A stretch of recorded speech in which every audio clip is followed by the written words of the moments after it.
At the 1912 Stockholm Olympics, the king of Sweden called Jim Thorpe as the world's greatest athlete. Now Jim Thorpe wasn't the fastest man on earth, nor was he the fastest swimmer. Then why did the king give him that title? Because Jim Thorpe was a complete athlete, and the event he participated in was the most grueling of them all, Decathlon. In the sport of track and field, there is one event that rules them all, Decathlon.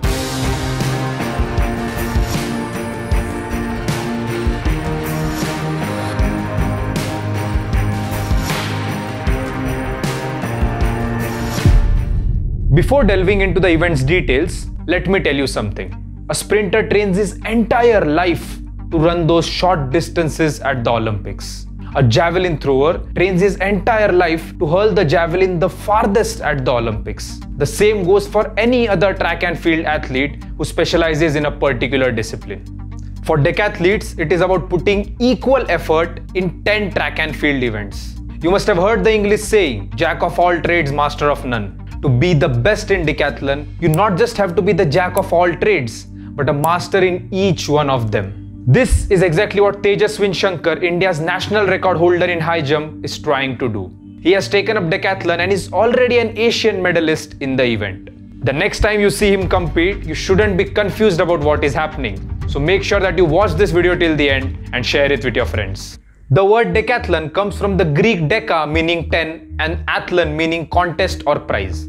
Thus, it comprises of 10 track and field events. Men's decathlon takes place over a duration of 2 days with 5 events happening on each. The distribution is also very uniform.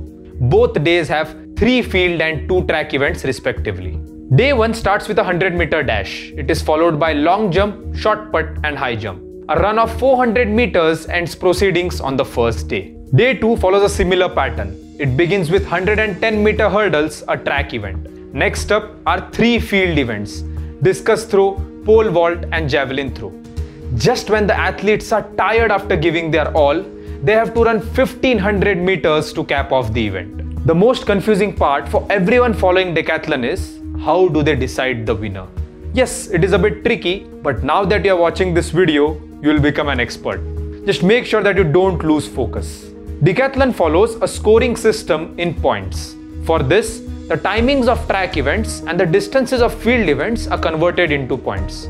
Time to bring out your calculators because this is now going to feel like a mathematics class. Here you can see a table with a list of all 10 events. There are A, B, C values marked for each one of them. These values are super important because they fit into the formula. For track events, the formula is A in bracket B minus T raised to the power of C. Here, T is the timing of the athlete in seconds. Let us consider 100 meters. If an athlete manages to cover the distance in 10.87 seconds, this is how the formula will look. Solving for the bracket gives us this equation and the resulting answer is 890.3. This means that the athlete will get 890 points for his effort in the 100 meters.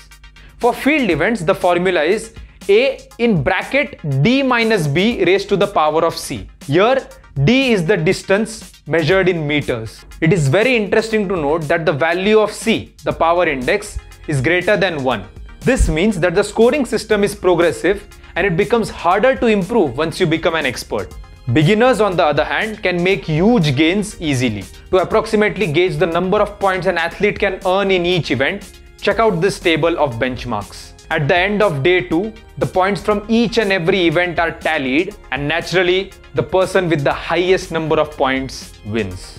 Kevin Mayer of France is the world record holder. He managed an impressive 9,126 points in 2018.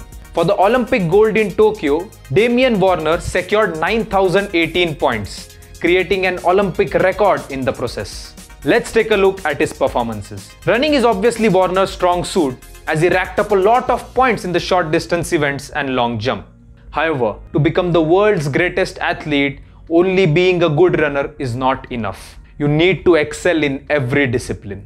As you can see, his lowest score was 738, which is quite impressive because most of the athletes could not manage even that in the 1500 meters. Now, the all-important question from an Indian sports fan's perspective. How is Tejaswin Shankar shaping up? Being a relatively new entrant to decathlon, it will take time for him to work on so many disciplines at the same time.